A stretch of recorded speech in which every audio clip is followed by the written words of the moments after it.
तो आदाब, नमस्कार, गुड इवनिंग, सत श्री अकाल। एक बार फिर आप तमाम लोगों का स्वागत है क्राइम तक की कहानी के इस एपिसोड में। उम्मीद है पूरी फैमिली अच्छी होगी। पूरी एंटीलिया की साजिश की न मालूम कितनी कहानियां आपको सुनाई अलग अलग सोर्सेज से।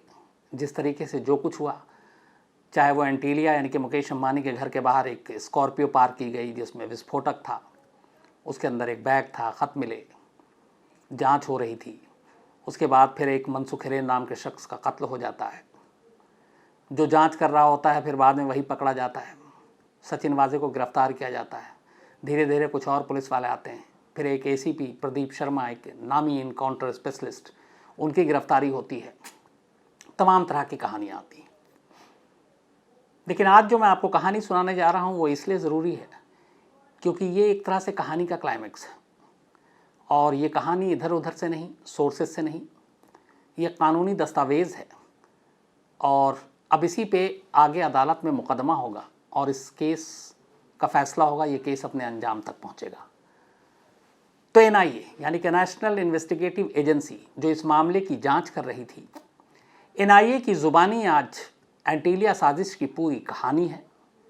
क्यों ये गाड़ी पार्क की गई, क्यों विस्फोटक रखे गए, इसके पीछे मकसद क्या था, और सबसे बड़ा सवाल कि मनसुख हिरेन का कत्ल क्यों हुआ। और एक और बहुत बड़ा सवाल कि एक जगह पे बॉम्ब रखने के बाद दोबारा सचिन वाजे उस स्पॉट पर वापस 2 घंटे के अंदर क्यों पहुंचे।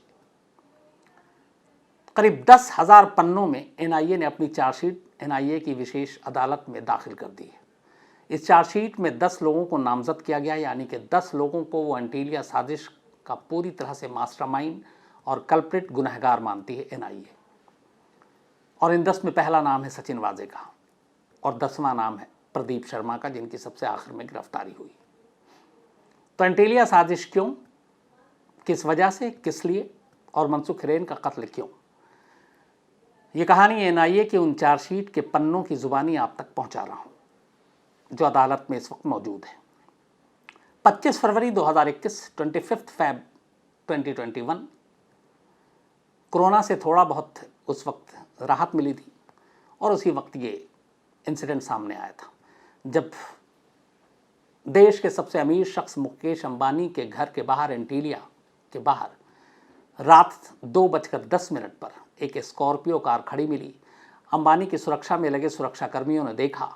उसके बाद उन्होंने लोकल पुलिस को खबर दी, ट्रैफिक पुलिस को खबर दी। पुलिस वहाँ पे पहुँचती है, गाड़ी की चेकिंग की जाती है। उसके अंदर से जिलेटिन स्टिक 20 छड़ें मिलती हैं जो विस्फोटक थी, और एक ख़त धमकी भरा जो अंबानी के परिवार के नाम था। और उसके बाद इस मामले की जांच आगे बढ़ती है। सचिन वाजे को ये जांच सौंपी जाती है जो सीआईओ यूनिट से थे।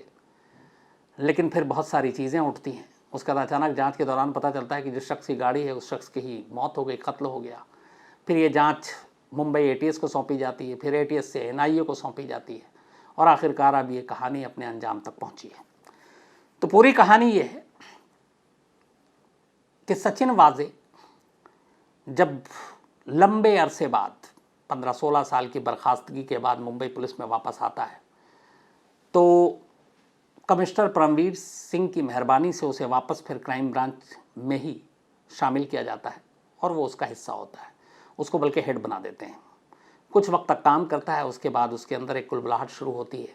इतने सालों की गैर हाजिरी, कुछ बड़ा करना, कुछ नया करना, कुछ नाम कमाना, कुछ पैसे कमाने, और उसी के दिमाग से ये फितूर एक बाहर निकलता है कि क्यों ना देश के सबसे अमीर आदमी को निशाना बनाया जाए। मीडिया में भी खबरें आएंगी, सुर्खियों में छपेगी, और उसका भी काम होगा। और फिर उसने इसके लिए एक प्लानिंग की। उसने कहा कि घर के बाहर एक गाड़ी में बॉम्ब रखेंगे, लेकिन बॉम्ब जो है एक्टिवेट नहीं होगा, बल्कि ऐसी होगी छड़ें ताकि नुकसान भी ना हो। और वो एक अपने पुराने दोस्त मनसुख हिरेन की कार का इस्तेमाल करता है, स्कॉर्पियो का। अपने एक साथी को 25 फरवरी की रात को क्राइम ब्रांच यूनिट में ही वो था जो विटनेस बन गया। वो कहता है कि एक ऑफिशियल ऑपरेशन है, सीक्रेट क्राइम ब्रांच का, तुम्हें मेरे साथ चलना है। वो उसको एक इनोवा गाड़ी में बिठाता है और ख़ुद स्कॉर्पियो में बैठता है, और थाने से ये दोनों चलते हैं और थाने से पहुंचते हैं एंटीलिया हाउस के बाहर। एंटीलिया हाउस के बाहर स्कॉर्पियो से खुद सचिन वाजे उतरता है, गाड़ी पार्क कर देता है, और उसके बाद उस इनोवा में बैठकर वहाँ से निकल लेता है। जब ये इनोवा से निकलकर बाइकुला पहुँचता है, 2:10 पर इसने गाड़ी पार्क की थी। जब बाइकुला पहुंचता है तो इसे एहसास होता है सचिन वाजे को कि उसका ऑफिशियल आईडी कार्ड नहीं है उसके पास, पुलिस का जो आइडेंटिटी कार्ड था। तो वो जेब में देखता है, इनोवा में जिसमें बैठा था उसमें देखता है कि गिर ना गया हो। जब कहीं नहीं मिलता तो उसे एक अचानक डर सताता है। उसे लगता है कि वो उसी स्कॉर्पियो कार में जो वो पार्क करके आया एंटीलिया के बाहर, उसमें उसका आईडी रह गया, और अगर आईडी उसका उस कार में रह गया तो फिर वो पकड़ा जाएगा, भेद खुल जाएगा। तो सचिन वाजे घबरा जाता है। इसके बाद वो 4:30 बजे सुबह, मतलब गाड़ी पार्क करने के करीब 2 घंटे 20 मिनट के बाद, 2:10 पर गाड़ी पार्क की थी, 4:30 AM सुबह 4:30 बजे वापस एंटीलिया के बाहर पहुंचता है। अपने आईडी कार्ड को देखना था उसे, लेकिन इत्तेफाक की बात यह है कि उससे पहले ही एंटीलिया के सुरक्षा जो गार्ड थे, सिक्योरिटी गार्ड्स, उनकी नज़र उस गाड़ी पे पड़ जाती है। और चूंकि अंबानी के घर के बाहर एक गाड़ी लावारिस खड़ी हुई है, 2 घंटे से ज़्यादा हो गए, उन्हें चिंता होती है और वो लोकल पुलिस को तब तक फ़ोन कर चुके होते हैं। लोकल पुलिस आ जाती है, ट्रैफिक पुलिस आ जाती है। अब अंबानी के घर के बाहर एक गाड़ी है, धमाका भी हो सकता है, ब्लास्ट भी हो सकता है, उसमें बॉम्ब भी हो सकता है, इसलिए पुलिस वाले भी उस गाड़ी से दूर रहते हैं। और फिर BDS यानी बॉम्ब डिस्पोजल स्क्वाड को मैसेज दे दिया जाता है। अब इसी दौरान में सचिन वाजे वहाँ पहुँच जाता है, लेकिन अब ये था कि उसे डर था कि लोग पहचानेंगे कि अचानक ये क्यों आया, इसको कोई इन्फॉर्मेशन भी नहीं दी गई। तो वो एक लंबा कुर्ता और मास्क चेहरे पर डालकर वहाँ पे टहलता है, जो बाद में विजुअल मिल गया CCTV कैमरे से। लेकिन वो तब तक करीब नहीं आता, फिर देखता कि अब तो पुलिस आ गई, तो वहाँ से दूर हट जाता, वापस चला जाता है। लेकिन अब उसके दिल में अब भी है कि इस कार के अंदर कहीं उसका आईडी तो नहीं रह गया। उसके बाद वो फिर से वापस कपड़े उतार कर अब सचिन वाजे बनकर ही आता है, एक इंस्पेक्टर, क्योंकि उसे लगा कि अब तक तो खबर हो गई और मैं क्राइम ब्रांच का हेड हूँ यूनिट का, तो मेरी मौजूदगी होनी चाहिए। जब वो वहाँ पहुँचता है तो अंबानी के सिक्योरिटी गार्ड भी अब गाड़ी के दूर खड़े हुए हैं, पुलिस वाले भी हैं, और बॉम्ब डिस्पोजल स्क्वाड भी आ गई। अब इन तमाम लोगों को मालूम है कि इस गाड़ी में कुछ भी हो सकता है। सिर्फ सचिन वाजे को मालूम है कि इस गाड़ी में धमाका नहीं हो सकता, क्योंकि बॉम्ब तो उसी ने रखा था, जिलेटिन स्टिक। तो वो बार बार गाड़ी के करीब जा रहा है, और बॉम्ब डिस्पोजल स्क्वाड जो पूरी वर्दी में, अपने ड्रेस में वहाँ पे पहुँचे, और लोकल पुलिस वो दूर दूर है कि कहीं कोई विस्फोट ना हो जाए, हर एक को जान का डर होता है। तो लोकल पुलिस, BDS, यहाँ तक कि अंबानी के सिक्योरिटी गार्ड ने सचिन वाजे से कहा कि आप क्यों अपनी और दूसरों की जान जोखिम में डाल रहे हैं, आप इस गाड़ी के करीब मत रहिए, धमाका हो सकता है, क्या पता बॉम्ब हो। लेकिन सचिन वाजे बार बार एक तो गाड़ी को खोलने की भी कोशिश की, लेकिन अब इतने लोग थे तो वो मजबूर हो गया, आईडी कार्ड अंदर से ले नहीं सकता था। खैर थोड़ी देर के बाद गाड़ी खुलती है और उसके बाद उसमें से जिलेटिन स्टिक और ये सारी चीज़ें मिलती है, लेकिन वो आईडी कार्ड दरअसल में गाड़ी के अंदर नहीं थी। चार्जशीट में ये नहीं लिखा है कि वो आईडी कार्ड बाद में कहाँ से मिला, लेकिन गाड़ी में नहीं थी। सचिन वाजे की एक वहम था कि शायद गाड़ी में छूट गया, और उस वहम की वजह से उसने एक पुख्ता सबूत छोड़ दिया। वापस वो मौका वारदात पर पहुंचा, और उसके बाद उसी हुलिये में जो कुर्ता और मास्क पहने हुआ था, उसकी चाल जिस तरीके से चलता है, वो सारी NIA ने उसकी वहाँ पे एक पूरा एक रीटेक कराया उसको चलाकर और उसकी चाल मैच कर गई। तो पहला शक यही हुआ कि सचिन वाजे को कोई लेना देना नहीं था इस केस से, वो रात को पहुंचता है। बाकी लोग गाड़ी से दूर खड़े हैं डर के मारे कि धमाका ना हो, वो बार बार गाड़ी के करीब जा रहा है, और ये सारे विटनेस जो थे NIA को इन्होंने गवाही दी। तो NIA को लगा कि फिर इसका मतलब है गाड़ी के करीब वही जा सकता है जिसे मालूम हो कि इस गाड़ी में धमाका नहीं होगा। तो पहली चीज़ ये रही। अब इसके बाद आगे की कहानी क्यों। तो सचिन वाजे के जो करीबी 10 लोग नामजद हैं, उनमें से कुछ विटनेस ने गवाही दी। उन्होंने कहा कि सचिन वाजे जब वापस आया तो उसने कहा कि मुझे नाम कमाना है, मुझे बड़ा पुलिस अफसर बनना है, और out of the turn promotion जो होता है वो आपके किसी बड़े बहादुरी के काम से होते हैं, पुलिस में हमेशा होता है। और इसका एक गलत फ़ायदा भी उठाते हैं लोग, कई बार फेक इनकाउंटर करते हैं शाबाशी लूटने के लिए, गलत लोगों को फंसा के तरक्की पा लेते हैं, ऐसे कई केस हुए। तो ये भी आउट ऑफ टर्न प्रमोशन चाहता था, बड़ा पुलिस अफसर बनना चाहता था, मीडिया में नाम चाहता था, और साथ में देश के सबसे अमीर आदमी से पैसे वसूलना चाहता था, यानी मुकेश अंबानी से। उसकी पूरी प्लानिंग थी वो ये थी कि वो इस साजिश को बेनकाब करेगा और दिखाएगा कि इस केस को सॉल्व किया और कैसे अंबानी परिवार की जान बचाई, और बदले में अंबानी परिवार खुश होकर उसे पैसे देंगे, और फिर वो पैसे अच्छे खासे बटोर लेगा।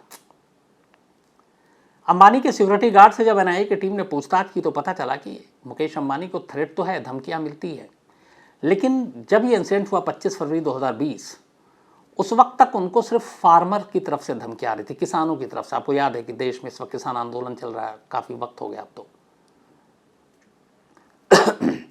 तो किसानों की तरफ से धमकियां मिल रही थी, क्योंकि किसानों का ये था कि जो किसानों के फसल हैं और ये बाकी चीज़ें हैं, ये बड़ी बड़ी कंपनियां औने पौने दाम पर ख़रीद कर किसानों को कंगाल बना रही हैं। तो उसमें कुछ किसानों ने धमकियां दी थी मुकेश अंबानी को, बट इसके अलावा कोई ऐसा सीरियस थ्रेट नहीं था। तो एनआईए को लगा कि जब कोई थ्रेट नहीं था तो मुकेश अंबानी के घर के बाहर कोई बॉम्ब क्यों रखेगा। तो फिर एक खुलासा हुआ कि अंबानी से पैसे वसूलने थे इस शाबाशी के काम के लिए कि देखो हमने एक बड़ा ऑपरेशन नाकाम कर दिया, आपकी जान बचाई, आपके परिवार की जान बचाई, तो बदले में आप कुछ बख्शिश दीजिए। अब अंबानी की बख्शिश भी कितनी होगी ये आप हम बेहतर समझ सकते हैं। तो ये मकसद था, अंबानी से पैसे वसूलना और बड़ा पुलिस अफसर बनना। अब ये दो चीज़ें हो गई, साजिश उसने बुन ही ली थी। अब सवाल ये था कि यहाँ तक साजिश ठीक थी, एक गाड़ी खड़ी की, धमाका भी विस्फोटक ऐसा नहीं था कि जो बम फट जाए। आमतौर पे अगर ये केस यहीं पे पकड़ा जाता तो बहुत ज़्यादा साल तक किसी की सज़ा भी नहीं होती, जेल से बाहर भी आ जाता। तो फिर एक मनसुख हिरेन नाम जो शख्स है, उसका कत्ल क्यों किया गया? क्योंकि इस पूरी साजिश में कत्ल कहीं से था ही नहीं, न प्लानिंग में न बाकी कहीं और। यह कत्ल अचानक हुआ, और यह कत्ल इसलिए हुआ क्योंकि मनसुख हिरेन ने गलती कर दी थी, जज करने में गलती। मनसुख हिरेन ने इस गाड़ी के लिए, चूंकि उसे एक गाड़ी चाहिए थी और उसे पता था कि ये गाड़ी कहाँ से मिले, तो उसने कहा कि गाड़ी कहाँ से लें। इत्तेफाक से वो मनसुख हिरेन की कार को यूज़ करता था, इस स्कॉर्पियो को यूज़ किया। उसे लगा कि इस गाड़ी का ही इस्तेमाल कर लेते हैं। ओवर कॉन्फिडेंस ये था कि इस पूरे मामले की जब जांच होगी तो जांच तो मैं ही करूँगा, तो बाकी चीज़ें देख लूँगा, और यहीं उसने गलती की। गाड़ी का इस्तेमाल हुआ, और जब गाड़ी के नंबर प्लेट से असली मालिक का पता चला और मनसुख हिरेन का नाम सामने आया तो मनसुख हिरेन घबरा गया। अब इस दौरान में सचिन वाजे को ये नहीं उम्मीद थी कि ये मामला इतना तूल पकड़ेगा और इसमें इतने लूपहोल्स निकलेंगे कि ये केस उसके हाथ से निकाल कर किसी और एजेंसी को सौंपी जा सकती है। उसे पता था कि जब तक ये केस उसके हाथ में रहेगा वो केस को अपने हिसाब से इन्वेस्टिगेट करेगा, अपने हिसाब से इसको नतीजे तक पहुंचा देगा। लेकिन दूसरी एजेंसी अगर जांच करेगी तो इस केस की सबसे कमज़ोर कड़ी मनसुख हिरेन निकलेगा, और इसी बात का डर था कि मनसुख हिरेन ने अगर मुंह खोल दिया तो उसकी सारी प्लानिंग बेकार हो जाएगी। और हुआ यही। मीडिया ने इस केस को लेकर बहुत सारे लूपहोल्स निकाले, मामला तूल पकड़ा, और यहीं पे मामले की जांच एटीएस को दे दी गई, anti terrorist squad Mumbai. Anti terrorist squad में सचिन वाजे के बहुत सारे दुश्मन थे। पुलिस डिपार्टमेंट में आपस में एक दूसरे की तरक्की और उससे लोग जेलस करते हैं, लड़ाई होती है। अब मनसुख हिरेन को लगा कि एटीएस की अगर हाथ में चला गया तो मनसुख हिरेन मुंह खोल देगा और उसकी सारी जो मेहनत थी वो बर्बाद हो जाएगी। अब यहाँ से वो बाकी लोगों को इस साजिश में शामिल करना शुरू करता है, जो अब तक पहली कड़ी तक कोई था ही नहीं, सेकंड फेज। लेकिन अब मजबूरी थी, हालात पलट गए थे। इस दौरान में वो मनसुख हिरेन को समझाने की कोशिश करता है। वो मनसुख हिरेन से कहता है कि इस गाड़ी और इस गाड़ी में विस्फोटक रखने की जिम्मेदारी तुम ले लो, क्योंकि गाड़ी का नंबर आम हो गया है, मीडिया में आ चुका है, और मैं वादा करता हूं कि तुमको बेल आउट करा दूंगा। मतलब तुम्हें ज़मानत भी मिल जाएगी गिरफ्तारी के बाद, और फिर इस केस में तुम्हारा कुछ नहीं होगा, मैं आगे चलकर इस केस को कोई और मोड़ दे दूंगा। मनसुख हिरेन घबरा गया। उसने कहा जब मैंने किया नहीं है तो मैं कैसे जिम्मेदारी लूँ, पर उसने कहा कि तुमको लेना पड़ेगा। मनसुख हिरेन को वो ब्लैकमेल कर रहा था, वरना अंजाम बुरा होगा। मनसुख हिरेन मान नहीं रहा था। अब इसी दौरान मामले की जांच दूसरी एजेंसी के हाथ में जाने वाली थी। तब मनसुख हिरेन को रास्ते से हटाना ज़रूरी हो गया, और सचिन वाजे ने यहाँ प्लानिंग की, और इस प्लानिंग में अब वो प्रदीप शर्मा को शामिल करता है, जो उसका कभी गुरु रहा। वो बताता है कि अगर ये मनसुख हिरेन ने मुंह खोल दिया तो सब कुछ बर्बाद हो जाएगा। अब यहाँ से होता है कि सचिन वाजे तय करता है प्रदीप शर्मा से मुलाकात करके कि मनसुख हिरेन का मुंह बंद करना ज़रूरी है, और मुंह बंद करने के लिए उसका मरना ज़रूरी है। अब ये हुआ कि कैसे मारा जाए। 2 मार्च को, 2 मार्च 25 फरवरी को ये इंसिडेंट हुआ था। सचिन वाजे मनसुख हिरेन को अपने दफ्तर बुलाता है क्राइम ब्रांच के, और दफ्तर बुलाने के बाद वो उसे वहाँ मिलवाता है 2 लोगों से, एक प्रदीप शर्मा जो ऑलरेडी वहाँ बैठे हुए थे और दूसरे सुनील माने। ये लोग 2 मार्च को सचिन वाजे के दफ्तर में थे और उसी दिन 2 मार्च की दोपहर को उसने मनसुख हिरेन को बुलाया कि आओ तुम्हारे केस के सिलसिले में बात करते हैं, कुछ इसमें हल निकालते हैं। वो आया, प्रदीप शर्मा और सुनील माने से भी मिला, उन्होंने देखा। ये मुलाकात इसलिए की गई थी ताकि प्रदीप शर्मा और सुनील माने मनसुख हिरेन को अच्छी तरीके से पहचान सकें कि ये शख्स दिखता कैसे है, ताकि जब कत्ल हो तो वो सही आदमी का कत्ल करें, गलत आदमी का कत्ल ना करें। तो सिर्फ मनसुख हिरेन की शक्ल दिखाने, उसे ठीक से आइडेंटिफाई करने के लिए 2 मार्च को सचिन वाजे अपने दफ्तर में प्रदीप शर्मा और सुनील माने, जो खुद मुंबई पुलिस का इंस्पेक्टर रहा, उसे बुलाते हैं और उसके बाद सचिन वाजे दिखाता है कि ये मनसुख हिरेन है। मनसुख हिरेन इसके बाद वहाँ से चला जाता है। अब ये डन हो जाता है कि शिकार को पहचान लिया, इसे मारना है। 3 मार्च को, 2 मार्च के बाद 3 मार्च की तारीख आती है। 3 मार्च को सचिन वाजे वैक्सीन के बड़े से बैग में बहुत सारे रुपए लेकर प्रदीप शर्मा को देता है, और ये सारे नोट 500-500 रुपए के थे और बहुत बड़े बैग में थे। ये पैसे कत्ल की सुपारी थे एक तरह से, और इसके साथ ही सचिन वाजे उसी दिन एक सिम कार्ड देता है एक सुनील माने को, जो क्राइम ब्रांच का इंस्पेक्टर था, ताकि वो इसी कार्ड से, इसी सिम से मनसुख हिरेन से बात करे। ये 2 चीज़ें हो गई, पैसे दे दिए गए, कार्ड दे दिए गए बात करने के लिए। अब इसके बाद एक गाड़ी का इंतज़ाम करना था जिसमें कत्ल होना है, तो एक रेड कलर की गाड़ी का इंतज़ाम किया जाता है, और ये रेड कलर की गाड़ी का इंतज़ाम भी कोई और नहीं सुनील माने करता है, क्राइम ब्रांच का इंस्पेक्टर, सचिन वाजे का दोस्त और प्रदीप शर्मा का पुराना मित्र। गाड़ी का इंतज़ाम हो गया, पैसे मिल गए, सब कुछ हो गया। अब कुछ किराए के कातिलों का भी इंतज़ाम करना था, वो भी हो जाता है। अब इसके बाद मौत की तारीख आती है 4 मार्च की रात। 4 मार्च की रात सचिन वाजे अपना प्रोग्राम इस तरीके से रखता है कि वो जानबूझकर जब ये कत्ल हो तो वो दिखाए कि वो ऑफिशियल ड्यूटी पे है। तो मुंबई में ही वो एक टिप्सी बार में रेड करने के नाम पर अपनी कुछ टीम के लोगों को लेकर पहुंच जाता है और वहाँ रेड डालता है, ताकि उसकी मौजूदगी टिप्सी बार में ऑफिशियली दिखाई जा सके, सर्विस रिकॉर्ड पे भी और रजिस्टर पर भी।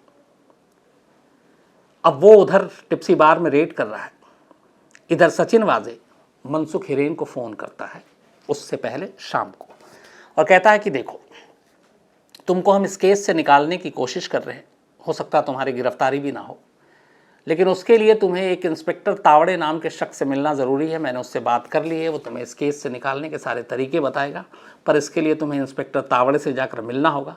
और ये जो तावड़े है ये कांदीवली क्राइम ब्रांच में काम करता है, कांदीवली में। तो इसने कहा कि मैंने तावड़े को तुम्हारा नंबर दे दिया है, तावड़े तुमको फ़ोन करेगा और तुमको जहाँ कहे जाकर मिल लेना, इस केस से तुम्हारा नाम हटा दिया जाएगा। परेशान मनसुख हिरेन, जिसे लगा कि ये कहाँ से आफत आ गई, अंबानी जैसे शख्स के घर के बाहर एक गाड़ी में बॉम्ब और उस गाड़ी का नाम उसके साथ और बॉम्ब भी उसके साथ रखने की बात आ रही है, तो मैं तो सचिन वाजे को सिर्फ जानता हूँ, लेकिन इस लफड़े में कहाँ फंस गया। तो बेचारा परेशान, सीधा साधा आदमी, बिजनेसमैन, कार एसेसरीज की दुकान चलाने वाला, उसे जब सचिन वाजे ने ये बताया कि इसके इससे निकालना और इससे मिल लो, तो उसे उम्मीद की किरण दिखाई दी। उसने कहा मैं मिलूँगा। और 4 मार्च की शाम को सुनील माने फ़ोन करता है मनसुख हिरेन को, लेकिन सुनील माने बनकर नहीं, इंस्पेक्टर तावड़े बनकर, कि मैं इंस्पेक्टर तावड़े बोल रहा हूँ कांदीवली क्राइम ब्रांच ऑफिस से, और आप मुझे 8:30 बजे घोड़बंदर रोड थाने पर मिलो, सूरज वाटर पार्क के पास, 8:30 बजे। तो इंस्पेक्टर तावड़े का आखिरी कॉल था, आपको मैंने पहले भी कई बार बताया, मनसुख हिरेन के उस वक्त घर पे ही था, बीवी भी मौजूद थी, विटनेस थी, और मनसुख हिरेन यही कह के घर से निकले कि किसी तावड़े से मिलने जा रहे हैं। तो ये वही तावड़े था जो असल में सुनील माने था, क्राइम ब्रांच का इंस्पेक्टर। फ़ोन आने के बाद करीब 8 बजे मनसुख हिरेन अपने घर से निकलते हैं। उनके पास कार थी, लेकिन वो ऑटो पकड़ते हैं। ऑटो पकड़कर वो पहुँचते हैं सूरज वाटर पार्क, घोड़बंदर रोड पर। वहाँ रिक्शे से उतरते हैं इसके बाद वहाँ पे उनको वही सुनील माने मिलता है। वो बताता है मैं इंस्पेक्टर तावड़े हूँ। सुनील माने एक कार में था, कार उसने पार्क कर रखी थी सड़क किनारे। मनसुख हिरेन के आने के बाद, ऑटो से उतरने के बाद, वो मनसुख हिरेन को अपनी कार में बिठा लेता है। 9:15 बजे का वक्त था जब ये कार सुरेखा होटल के पास पहुंचती है, घोरबंदर रोड से निकलकर। वहां पहुंचने के करीब 7 मिनट तक इस कार में सुनील माने और मनसुख हिरेन बैठ के बातें कर रहे होते हैं। 9:22 पर जो किराए के कातिल थे वो वहां पे एक कार में पहुंचते हैं। रेड कलर की कार थी वो, जिसका इंतजाम सुनील माने ने किया था। उस कार के अंदर 4 लोग बैठे हुए थे। सुनील माने यानी कि तावड़े अब बताता है मनसुख हिरेन को कि ये लोग हैं, ये तुम्हें इस केस से बाहर निकालेंगे, तुम इनके साथ बैठ जाओ, ये जहाँ ले जा रहे हैं चलो, और चिंता मत करो, चूँकि सचिन वाजे सर का हुक्म है तो तुम्हारा अब इसमें कोई नाम नहीं आएगा। इसके बाद मनसुख हिरेन को उस लाल रंग की कार में बिठाया जाता है। इस कार में पीछे की तरफ बिठाया जाता है ताकि वो कहा गया कि सेफ हो, कहीं पुलिस और दूसरी एजेंसी पकड़ न ले तुम्हें, तो तुम बीच में बैठो। तो पीछे की तरफ संतोष शेलार और आनंद जादव नाम के 2 शख्स गाड़ी में बैठे हुए थे और उन दोनों के बीच में मनसुख हिरेन को बैठा दिया जाता है। मनीष सोनी गाड़ी को ड्राइव कर रहा था और एक और एक्यूज सतीश मोतकुरी ये उसके बराबर में बैठा था ड्राइवर सीट के। तो कुल 4 लोग थे। पीछे की सीट पे 2 लोगों के बीच में मनसुख हिरेन। गाड़ी वहां से थोड़ी आगे चलती है, एक सुनसान जगह पे पहुंचती है। इस दौरान में गाड़ी में बैठते ही ये लोग कहते हैं मनसुख हिरेन से कि तुम अपना मोबाइल हमें दे दो, क्योंकि मोबाइल के जरिए भी सर्विलांस हो सकता है, हम पकड़े जा सकते हैं, लोकेशन पकड़ा जा सकता है। मनसुख हिरेन शराफत में और भरोसे पर वो मोबाइल दे देता है। मोबाइल ये कातिल अपने पास रख लेते हैं। इसके थोड़ी देर के बाद ही अचानक रुमाल निकाल कर एक शख्स मनसुख हिरेन के गले में डालता है। बाकी लोग उसके हाथ पैर पकड़ लेते हैं। चलती गाड़ी में मनसुख हिरेन का गला घोंटकर कत्ल कर दिया जाता है। करीब 9:57 पर 9:57 ये लोग कशेली ब्रिज थाने पर पहुंचते हैं। मनसुख हिरेन अब तक मर चुका है गला घोंटने से। वहां पे देखते हैं आसपास में कोई ऐसी जगह कुछ मिलती नहीं है। 10:30 बजे फिर ये कशेली ब्रिज के ऊपर पहुंचते हैं दोबारा। वहां पे जाने के बाद गाड़ी को साइड में रोकते हैं। मनसुख हिरेन ने जो भी गले में सोने का चेन, बाकी चीज़ें पहन रखी थी, cash, credit card, purse, debit card, identity card, ये सब तलाशी लेकर निकाल लेते हैं। और इसके बाद मनसुख हिरेन की जो लाश है वो वहीं एक ब्रिज के नीचे क्रीक वाटर में फेंक देते हैं। और ये सब कुछ 11 बजे से पहले हो चुका था। लाश उन्होंने ऐसी जगह फेंका कि उन्हें लगा कि यहाँ पे पानी का फ्लो भी है, लाश बहकर पता नहीं कहाँ कई 100 किलोमीटर दूर चली जाएगी, कभी मनसुख हिरेन का पता नहीं चलेगा। लेकिन 5 मार्च की सुबह एक शख्स इसी रेती बंदर के पास जो कशेली ब्रिज था वहाँ से एक लाश किनारे अटकी पड़ी हुई थी, वो देखता है और फिर 100 नंबर पे कॉल करता है और फिर पुलिस आती है और फिर पहचान होती है कि ये मनसुख हिरेन है। तो इस पूरे कत्ल में सचिन वाजे ने सबसे बड़ा रोल प्ले किया और इस कत्ल को अंजाम देने में सचिन वाजे का साथ निभाया उसके गुरु प्रदीप शर्मा ने, एनकाउंटर स्पेशलिस्ट, जिनके नाम पे 100 से ज़्यादा एनकाउंटर है, और गुरु चिले की एक ज़माने में जोड़ी थी। और ये सारे पैसों के लेन देन, सारी चीज़ें इन दोनों ने की है। और इसीलिए अब सचिन वाजे न सिर्फ एंटीलिया साजिश, प्रदीप शर्मा को भी कत्ल, इन सब का आरोपी बनाया गया है।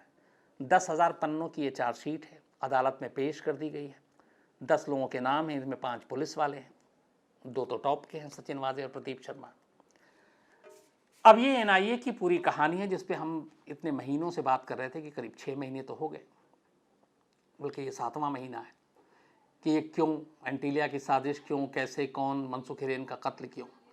तो 10,000 के पन्नों में ये पूरी कहानी आ गई है, जिसका कुल मिलाकर अगर शॉर्ट में बात करें तो सिंपल, अंबानी परिवार से पैसे वसूलना, बड़ा पुलिस अफसर बनना, अखबारों में फ़ोटो देखना, टीवी पे हेडलाइन बनना, ये मकसद था सचिन वाजे का। और इस मकसद में साथ दिया एक और पुलिस अफसर प्रदीप शर्मा ने।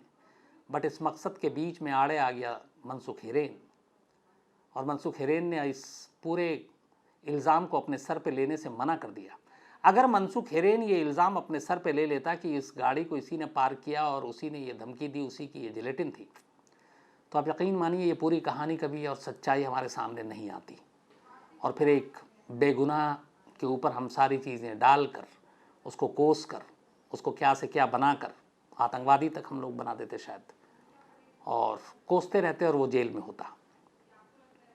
लेकिन उसने ये इल्ज़ाम अपने सर नहीं लिया, और यहीं पे गलती कर गया सचिन वाजे, क्योंकि उसने उसका कत्ल किया और उसके बाद सारी चीज़ें फिर उसके हाथ से निकलती गई। तो ये थी कहानी। लेकिन इस कहानी से एक और मैसेज है, वो ये, और सवाल भी।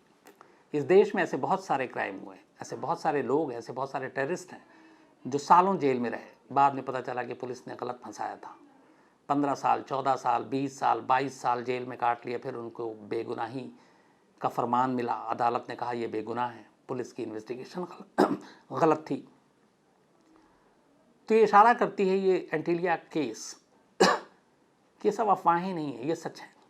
कई बार पुलिस खुद मुजरिम पैदा करती है, बनाती है। कई बार पुलिस अपनी वाहवाही के लिए ऐसे कानून तोड़ती है, और ये तो आँख खोल देने वाला केस है। तो आज की कहानी में इतना ही, लेकिन कहानी ख़त्म करूं उससे पहले कुछ नोट करके लाया हूं। एक तो क्राइम तक फैमिली मेंबर अपने मोहित राजपूत बुलंदशहर से हैं, बल्कि बुंदेलखंड से, सॉरी। तो रोहित राजपूत बुंदेलखंड से आज इनका जन्मदिन है, तो हैप्पी बर्थडे रोहित, आप हमेशा अच्छे रहें, खुश रहें, यही दुआ है। इसके अलावा बुलंद अख्तर हैं सऊदी से, ये एक आइस नाइफ मर्डर स्टोरी सुनना चाहते हैं, मैं इसको ढूंढता हूँ बुलंद साहब। इसके अलावा मिथिलेश शर्मा हैं खैथल से, शायद हरियाणा। नकुल राजपुरोहित, शेखर कुमार, शिवम ठाकुर हैं, ये मक्का मदीना की कहानी सुनना चाहते हैं। अब बिल्कुल क्राइम से हटकर बहुत पढ़ना पड़ेगा, कोशिश करूँगा। प्रियंका कालरा हैं, सलमान अहमद हैं, जयंता पात्रा हैं, मिर्ज़ा फुरकान है, ये जहानाबाद पीलीभीत से। आयुष गर्ग 12th के स्टूडेंट हैं, अच्छा खासा मेल लिखा है, खुश रहो आयुष। मास्टर भूपेश हैं, सोहेल राणा हैं, एलिफ डेनिजर हैं शिकागो से, और अपनी मम्मी के साथ कहानियाँ सुनते हैं। Thank you very much Elif, mail के लिए आपके। मोहित वर्मा, ज्योति कुमार, विकास बेंगलोर से, जसपाल सिंह, आशीष जैन मुंबई से, सनी सैनी और इनकी पत्नी सपना सैनी है यमुनानगर से। इसके अलावा सरबजीत सिंह न्यूजीलैंड से, और आयतेश कुमार। तो आप लोगों ने बहुत सारी कहानियों की फरमाइश की है, वो भी मैं जल्द पूरी करूँगा।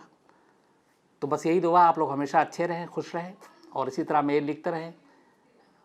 कभी कभी जो जहाँ पे तारीफ़ की ज़रूरत है तारीफ़ करें, जहाँ बुराई की ज़रूरत है बुराई करें, सुझाव भी दें, और अपना प्यार बनाए रखें। और कहानी सुनने के अलावा crimetech.in पर ज़रूर क्लिक करके, अगर पढ़ने का शौक़ है तो आप पढ़िए। हमारी टीम बहुत अच्छी अच्छी कहानियाँ वहाँ पे क्राइम की लिख रही है। तो आज इतना ही, अब आपसे मुलाकात होगी कल रात 9 बजे किसी नई कहानी के साथ। तब तक अपना ख्याल रखिएगा। Thank you very much.